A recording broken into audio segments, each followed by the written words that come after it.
to be tearing off all of this eyeliner by the end of this video because I am in my room and I am allergic to my room right now and I can't quite figure out why.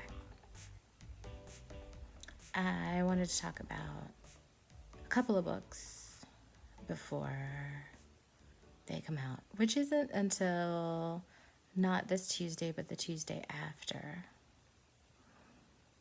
But why not get ahead of the game? In fact, right now I'm reading a book that comes out in November because all of my other books are like, do you want to read something scary? No. Do you want to read something moody and depressing? No. Well, your next romance comes out in November. I'll be reading that then. So that's what I'm reading.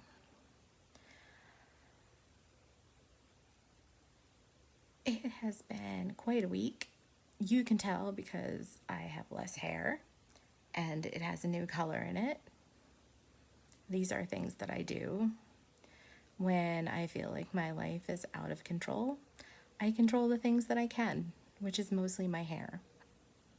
I cannot control my body. I cannot control the bodies of the people around me.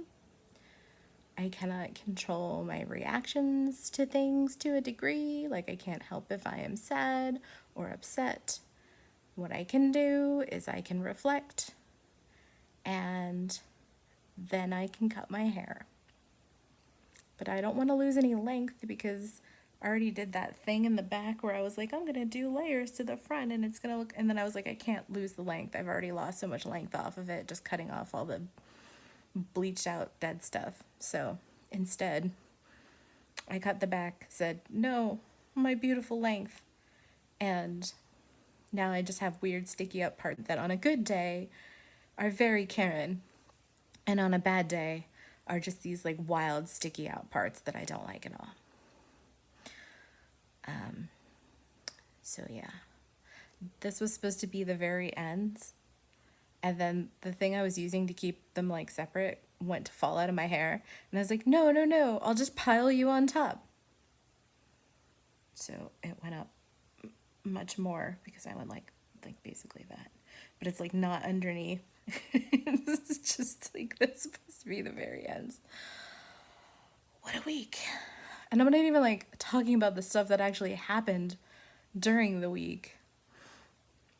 Just like the resulting nonsense. What a week.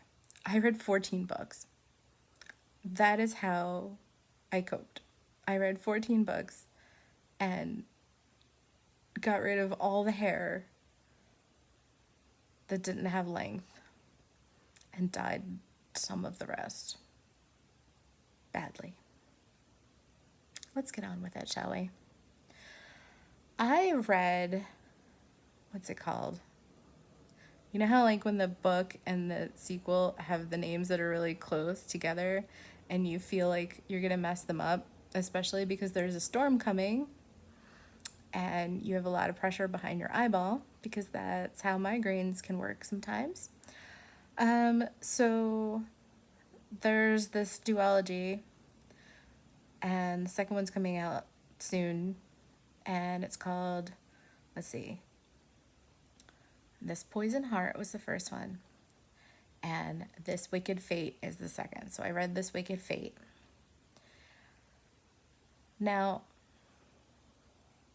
I'm not going to give away anything because I really love the first book. In fact, one of the things that my roommate and I are doing is we are designing our little free library, sort of not based on the book, but inspired by the Poison Garden from the first book. And we're really excited about it. You know, my roommate is just, I mean, first off, an amazing person and an artist. But also, she is Black, she loves to garden, and when we were talking about all the different things that we could do, because she got me the little free library, it kind of was like of all the intersections of things and all the books that she sits there and listens to me like recap to her every single evening when I wake up and she, comes home from work, or I wake up and she listens to me recap all the books.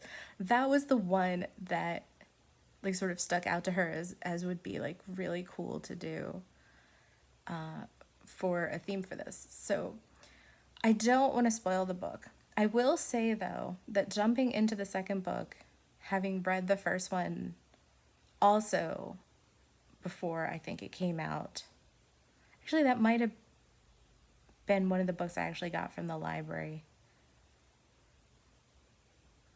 I think it was like one of the last books I got from the library. But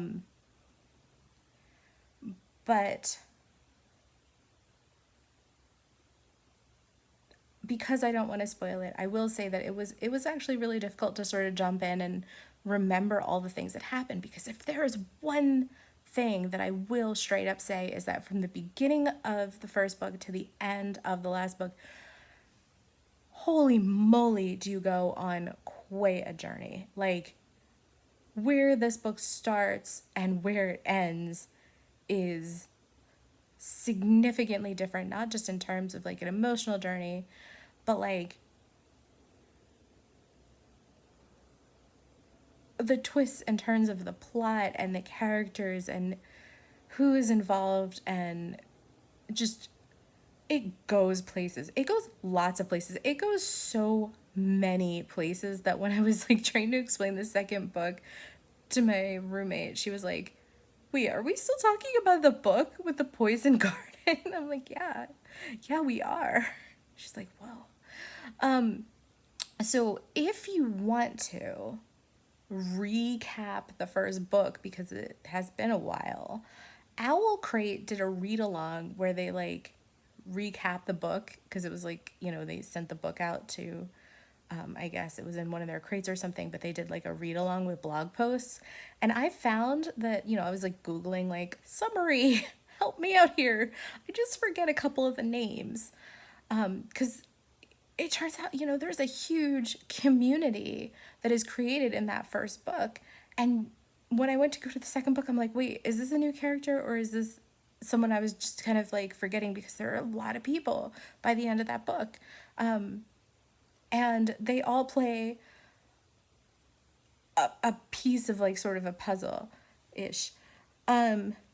Or they are significant to just everything that's going on. Like, there's so much going on. Which is interesting, because if I actually told you the plot from beginning to end, it does not sound as complicated as it feels to read. And that doesn't sound as complimentary as I mean. It is easy to write easy. It is hard to write complex stories with lots of characters that are easy to sum up. And I think that this is easy to sum up, and that it is a complex story. So kudos, honestly. Yeah, so I really liked the second book. I'm just sort of in awe of the imagination that takes you from,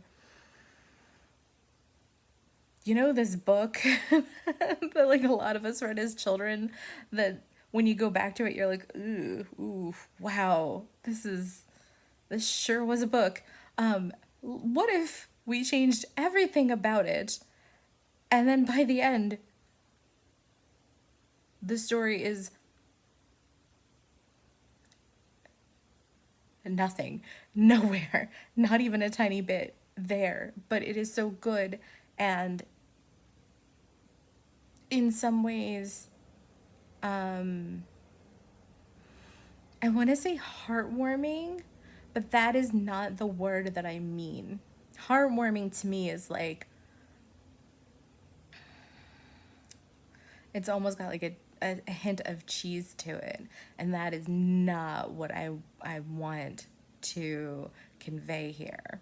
I'm just working on a slightly limited vocabulary with all the fuzz in my head and the allergies everywhere, like, and the pressure here and between the cat hair on my bed and my hair that always falls. I'm always itchy right here. And that didn't actually, it never makes it better to touch it, and then I feel like I'm touching it the whole video and I hate myself. Not really. But I do feel like extra self-conscious about it. Anyway, loved both books. Honestly, loved both books. They have the kind of imagination in them that I feel like I haven't seen in a really long time. And the kind of imagination that can take you from the secret garden all the way through to where the second book ends, and to just be in a completely wildly different place. Which, interestingly enough, I feel like people, when they talk about fan fiction and AUs and all these other things, they have this ability to like put things together in ways that are interesting and imaginative and all these other things. But like people who, like, not people who publish books, but publishing itself is very conservative in so many ways. And this level of imagination feels like it's been curtailed for a while. I can't think of another book, except for maybe the author's own previous work, where things have gotten twisted that much, except perhaps I'm going to go with, what's it called? Because there were a couple of like Peter Pan retellings that came out all at the same time. But one of them was really, really interesting. And I can't say which one, because if I did, it would give away too much. But there was one of the Peter Pan retellings. I think it's Darling.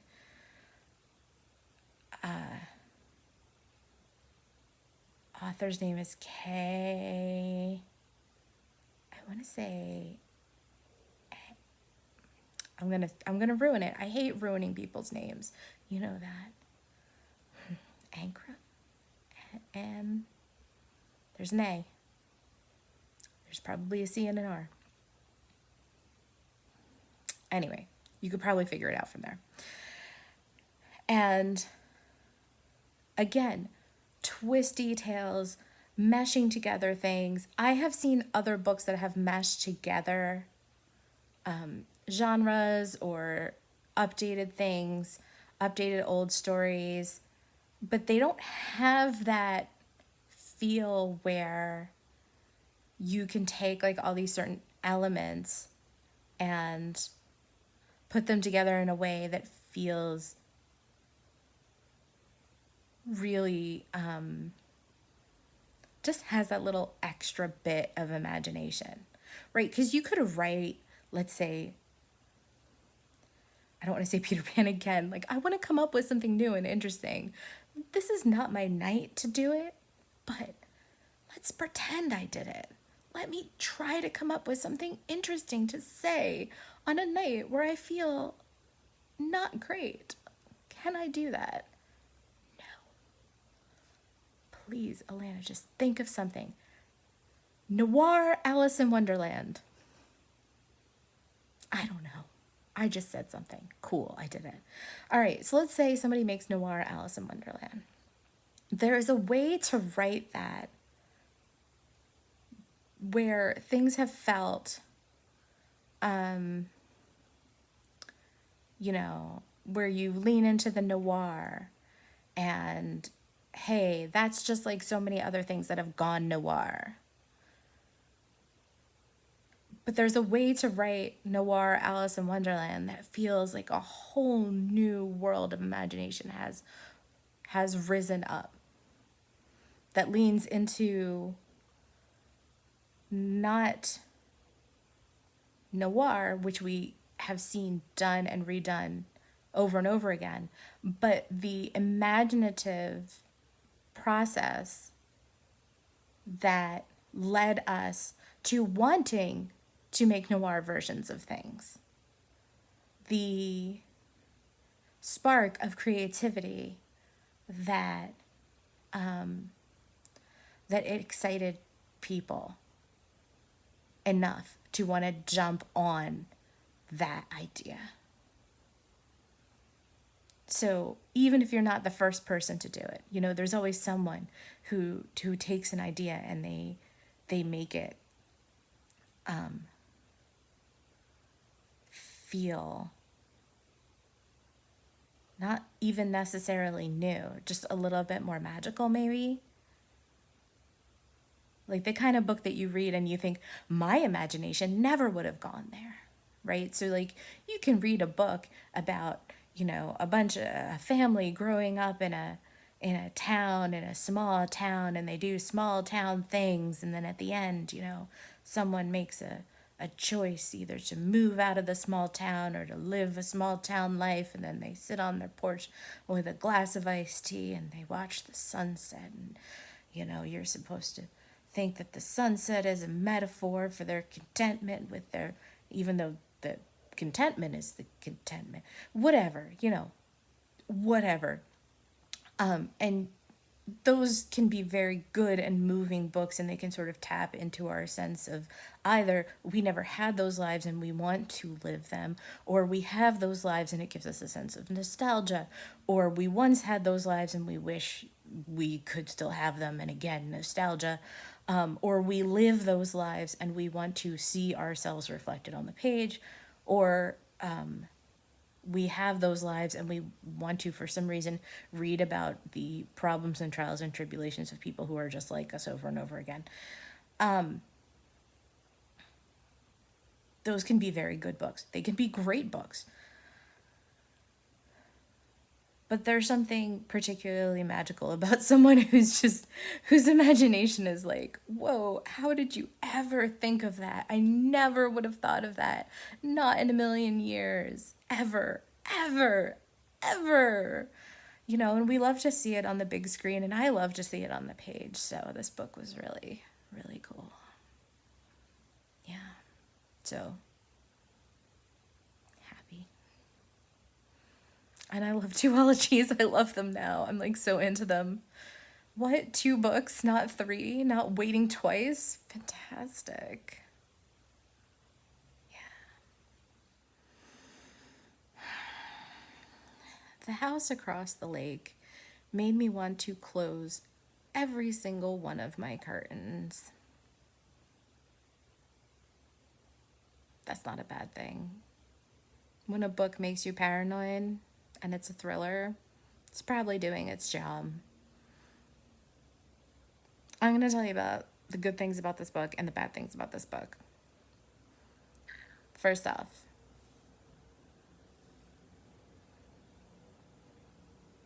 I really enjoyed the beginning. I really enjoyed getting in the head of the main character. I really enjoyed the setting, the atmosphere,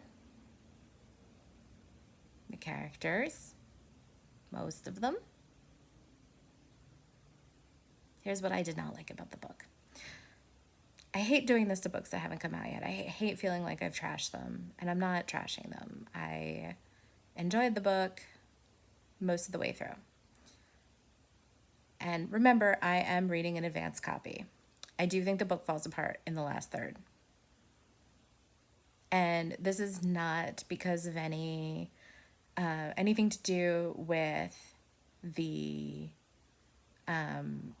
plot itself. There are just some bits to do with the plot where, again, I don't like giving away things that happen in books that haven't come out yet. I will talk in detail about any book that has been out for a while. However, books that haven't come out yet, I get very picky about spoiling.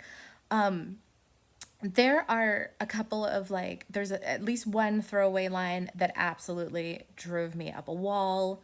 There are a couple things that feel rushed. And then as I'm reading it and feeling dissatisfied, I start thinking back, and then I'm like, you know what? I'm not really crazy about this particular thing. And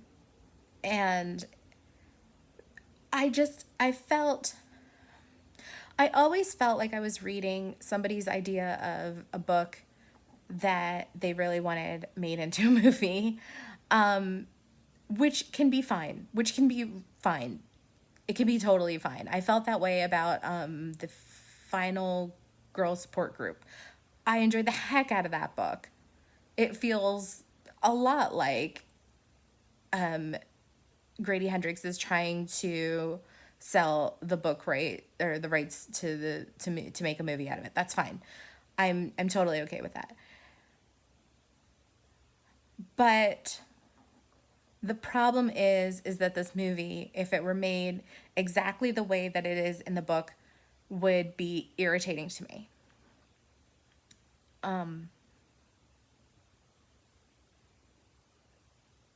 There are things about it that feel too.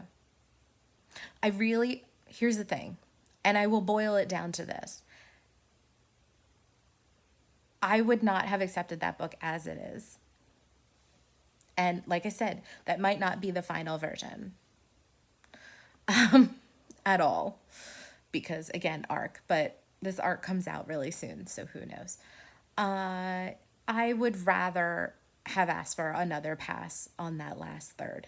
There were things that I felt could have been tightened up, lines that I felt were ridiculous as is. At least one that was really ridiculous as is. A couple that could have gone either way. The actual things that happen, I feel like the readership of the book is going to be kind of 50-50 on that last third of the book. That's fine.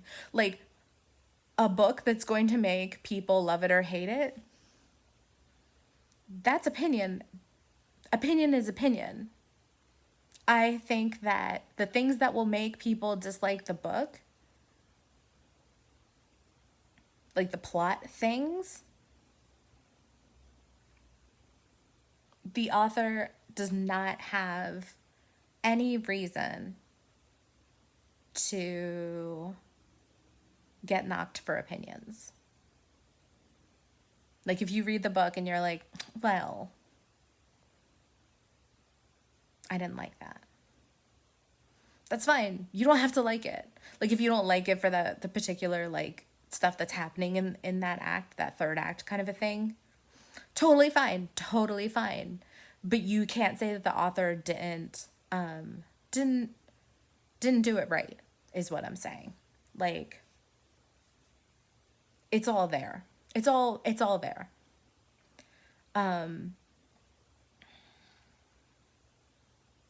Yeah. I'm not usually like a big thriller person, and specifically not a, I don't know, whatever this genre of like fucked up women, let's get some of that Gone Girl money kind of thing that's been going on lately is. I would not say that this is a Gone Girl style book, but I would say that it came out of a resurgence in, like, if it's even a resurgence, a landslide of books that were pushed by publishers because people bought Gone Girl and publishers wanted to sell to that audience. They were like, Gone Girl, how about The Girl on the Train? How about the, I don't know those books. I didn't read all of them. I read The Girl on the Train. It was fine, I guess. It wasn't me. And so why did I pick up this one? I liked the cover. I had heard of the author and hadn't read any of his books before. And so I thought I'd meant to pick him up before. I didn't know that the author was man, because his name is Riley. So it did not occur to me one way or another to know the gender of the author. So I was just like, hey, this author has written books before with titles that sound interesting to me that might be more on like that horror-y end of things. But this looks like a thriller, so I should grab it. It looks interesting and it's got that vibe, and I haven't read one of those in a while, so I should do that. Shouldn't I? Well, the answer was it passed some time. Um I don't know that if I'm based on this book, I would read another book by the same author, but I think I would for like a like a straight up horror. I think I would. I did like the main character, the narrator, a lot. Especially the stuff in the beginning with just that laying out of who she is. I thought that was very well done.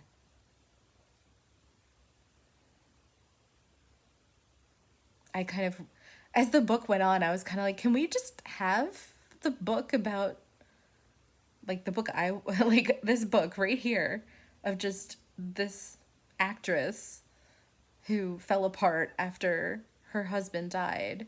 Can we just have this book? Because, like, I'm actually surprisingly enjoying this. I didn't expect it, but I'm really into this. I don't need any of the rest of this. I really don't. So you could just mark me down as someone who, like, this isn't the book for me, but I do think that I have like some legitimate concerns as just somebody who likes to break down books, that hopefully at least that one line has been fixed because I didn't I just I, you ever have that thing where there's just like one line in a book and you're just like, why did no editor say no, not this, you just have to change that. Yeah. House Across the Lake. I kind of want you to read it though, so that we can talk about it. So sometimes I leave myself little notes like, don't forget to talk about this, don't forget to talk about that, don't forget the whole owl crate thing, which I'm really glad I remembered. But I left myself a note for the house across the lake that was like, don't forget to talk about like the social contract of like your that you have with your neighbors. And then I didn't talk about that at all because I wanted to talk about the book. But while I was reading it, I did have all of these thoughts about like the social contracts that we have with neighbors, to be like friendly but not too friendly and never intrusive and all this other stuff. And like we could have a big old conversation about it, but me talking to a screen is not the same as having a conversation about it. So I think I'm going to actually skip talking about that in the way that I wanted to when I first like had the thoughts about it, which is kind of sad because I think that they're interesting thoughts to have and I think it would be like a really cool conversation to have. I just don't know that I could have that conversation by myself at this point, like so far removed from my first thoughts about it tonight when I'm still a little fuzzy headed, and also like without another person to sort of bounce those thoughts off of. But yeah, I mean, if you really think about it, there's a cat on me. That's the shadow of her tail. If you really think about how books like this and movies like Rear Window sort of how much they have to. I'm busy. No, stop.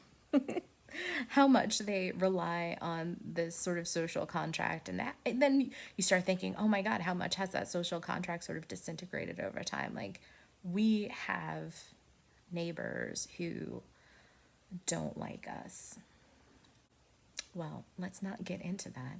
But yeah, like what is the social contract now? Especially because like on Twitter this week there was that whole thing about the kid who like went door to door and like had coffee, like a box of Joe, and was like, will you tell me about like what you do for a living? Because I want to hear about like real people's jobs, which was really cool. But a lot of people were like, I wouldn't answer the door to a stranger, or that would be like a thing that would be really dangerous for me in my neighborhood and all this other stuff.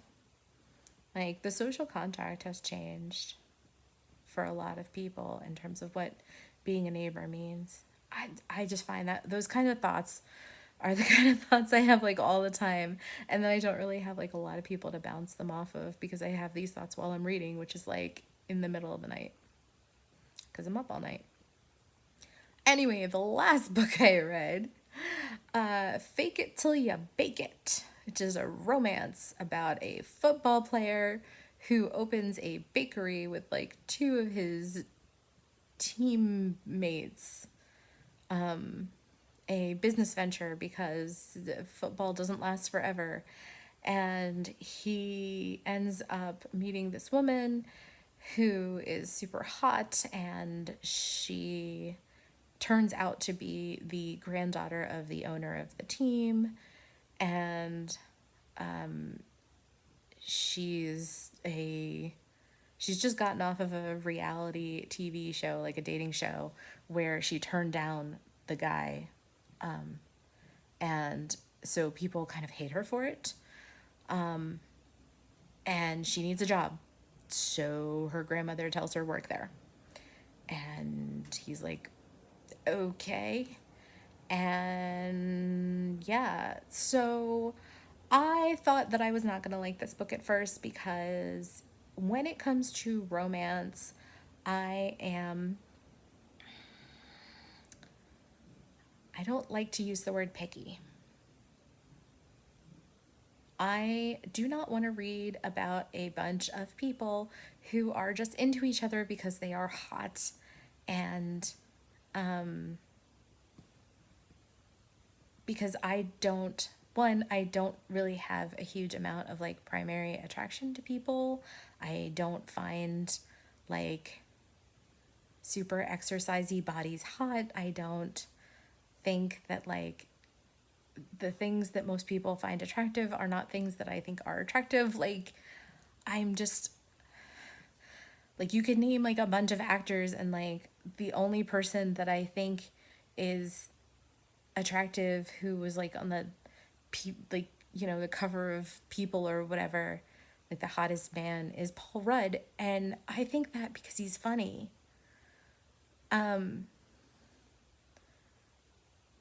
Like I think he looks like a normal person, and that makes him approachable looking, and he's funny. That's attractive. Cause well, anyway. Yeah, so reading books about people who are like super into each other from the get-go, and then that being the basis of why they want a relationship is so antithetical to what I am into, which is like compatibility and shared goals and just, you know, whatever. That I was afraid that I wasn't going to like this book at first because they are bristly towards each other, and the one thing that they have going for each other is that they think the other is hot. However, this book completely won me over because it does so much more than just have two hot people hot for each other. It is a book about acceptance. It is a book about flaws. It is a book about kindness and family, chosen and biological, and how difficult and wonderful they can be. And that is what I enjoy about romance, is how people choose to make lives together. Yeah, so I really liked that book.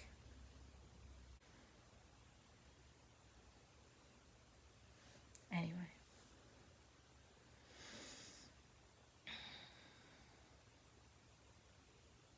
also there were so many cupcakes. They sounded delicious. I don't even like cupcakes. I don't know why. I'm not really like a cake person. I'm a cookie person. For sure, for sure. Yes. Give me all the cookies. Don't tell my friend Josh, but like, except for like gingery things. And don't tell my friend Jeanette either. Shit, Jeanette's probably watching this. I love you, Jeanette. I did eat the cookies. Even though ginger is not my favorite kind of cookie. Anything pumpkin, spicy, gingery, whatever. They're not my favorite. I just really like chocolate chip cookies, sugar cookies. God, I love cookies. I like ice cream. Like basically any dessert that's not cake or cupcakes. I'll still eat them. They're just not my favorite. I have Jello. I should go make Jello. I'm gonna go make Jello, I think. I mean, it's not gonna hit the spot, but I don't feel like making cupcakes. I don't even have the little liners. You don't have to use the liners, right? But then it's messier. Gosh darn it. I don't have icing. Why would I even want to make anything if I don't have icing? Have you ever heard of Jello pretzel dessert or whatever it's called? Seriously, I'm gonna put the recipe in the comments. So it's like, if you like salty, sweet, and you don't hate the texture of Jello, holy crap, it's so good. It is so good. I'm so hungry. Okay, I need to have dinner. Bye.